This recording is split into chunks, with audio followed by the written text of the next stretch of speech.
The 16th and 17th century in England. The Reformation and religious conflict in the 16th century. Protestants believe that the Bible is the foundation for faith, and faith comes from what is heard. Men are justified by faith, and all men are priests. Men have to do good things in the world. They also believe that the Protestant Church is visible and invisible. Henry VIII was the regent of England from 1509 till 1547. He became very famous for breaking away from the Church of Rome. Henry established a new religion in England, Protestantism. By his actions, he now had the power to appoint the bishops and to decree what people were required to believe.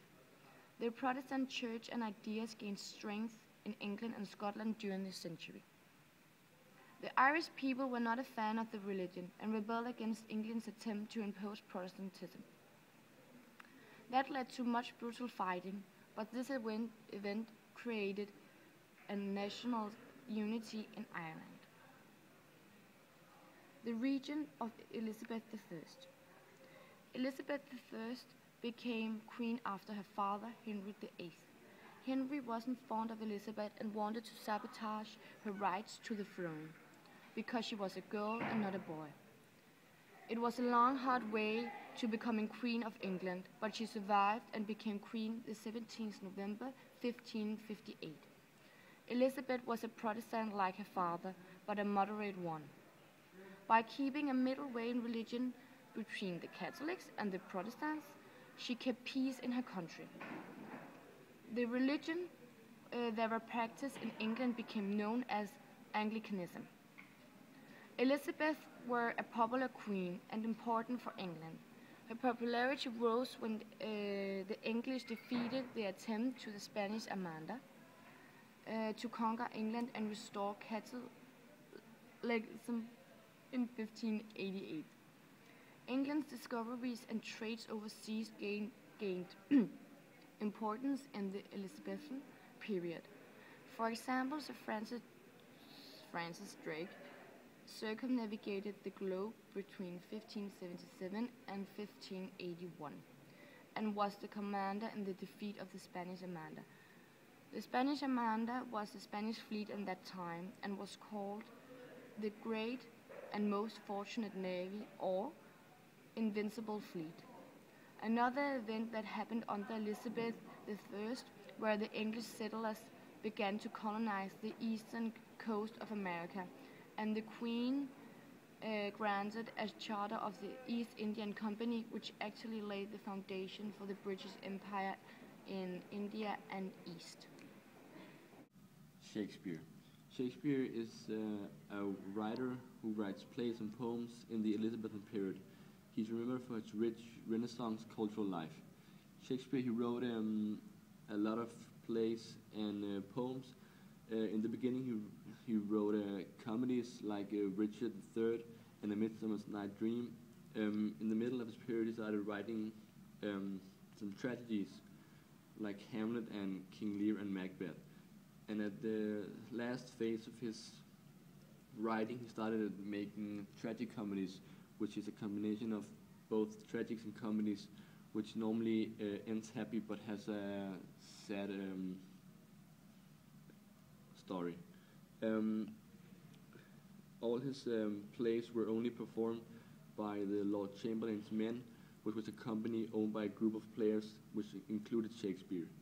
They were only performed in a theater called the Globe, which is on the south banks of the Thames.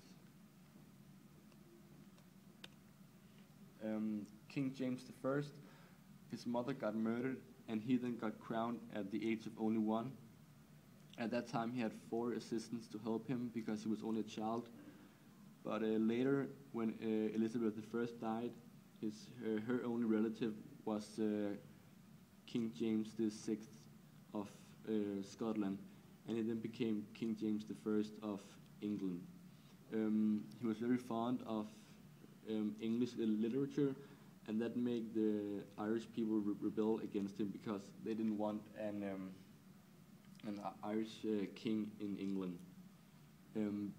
both him and Shakespeare were good friends because Shakespeare was part of the King's Men, which was a group of people who played acts for him. The Civil War. Charles I believed that the king should be able to do whatever he wished for without Parliament's agreement, so he ruled the country without parliaments, and that led to the Civil War in 1642. After 4 years, the Parliament's general, the Puritan Oliver Cromwell, defeated Charles I, and when he didn't want to compromise with the Parliament, he was executed in 1649. For the next 11 years, England became a republic under the leadership of Cromwell, and that is the first time in the history of England the country has been a republic. Scotland didn't approve of the execution of Charles I, so they crowned his son, King Charles II, but Cromwell defeated him as well, and Charles II was sent to the Netherlands in exile. Then Oliver Cromwell had the power over both England and Scotland. He is still hated by many Irish Catholics because he brought down the Irish Rebellion by the use of brutal violence. The Restoration and the Glorious Revolution. After the death of Oliver Cromwell in 1658, the Parliament decided to bring back Charles II from the Netherlands to be crowned for the second time as King Charles II in 1660. He re-established the Church of England, even though he was a Catholic. But when he died, he had no children, so his brother James II became the king. The difference between the two brothers was that Charles was Catholic in secret, where James was openly about his religion. So when Charles II became the king, the majority of Protestants became worried that he would abolish the Church of England and re-establish the Church of Rome. This led to what later is called the Glorious Revolution. William of Orange, the ruler of the Netherlands, who was a Protestant, invaded England and proclaimed himself king in 1688 by demands from the great lords of England. There was no resistance from England at the attack because William was married to Mary, the daughter of James II, so they took over the throne. The reason it's called the Glorious Revolution is because it was completed without violent battles, and because William was the first king to understand and respect the constitutional rights of Parliament. The King James Bible. The book with the most influence on the language and thought of England is the 1611 King James Bible. It is an English translated version of the Christian Bible. This Bible was not based on the earliest ancient Greek manuscript of the New Testament, but on some later Greek texts. It took several years to make the authorized version that came out in 1611. It began in 1604 and had 47 translators working on it. Each translator's section was edited by the other members of the group, and first in 1611 the book was ready to be published. During the 17th century, almost everyone in England had a copy of the authorized version, and it was being read and heard of everyone from rich to poor, small to big. The Bible has had influence through all the famous passages and phrases, and some of them have even become a part of the everyday language. Besides that, the prose style has had a great influence on the written English literature. One of the most popular passages is this one. The 2 Timothy 1:12.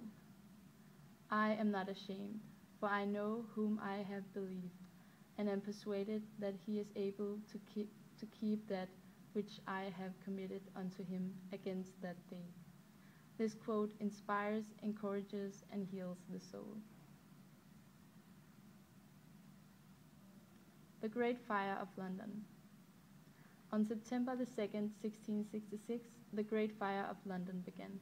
It all started in a baker shop at the baker for King Charles II. The family of the baker escaped, but a girl deceased. Most of London was built of wood, so the fire spread very fast. The fire was discovered at 1 o'clock in the morning, and by 8 the fire had spread half across London Bridge.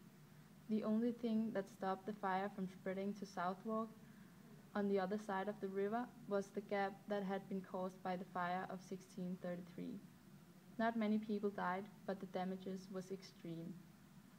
About 80% of the city was destroyed, which was 13,200 houses, 87 parish churches, and the St. Paul's Cathedral. The cathedral was rebuilt and wasn't completed before 1708.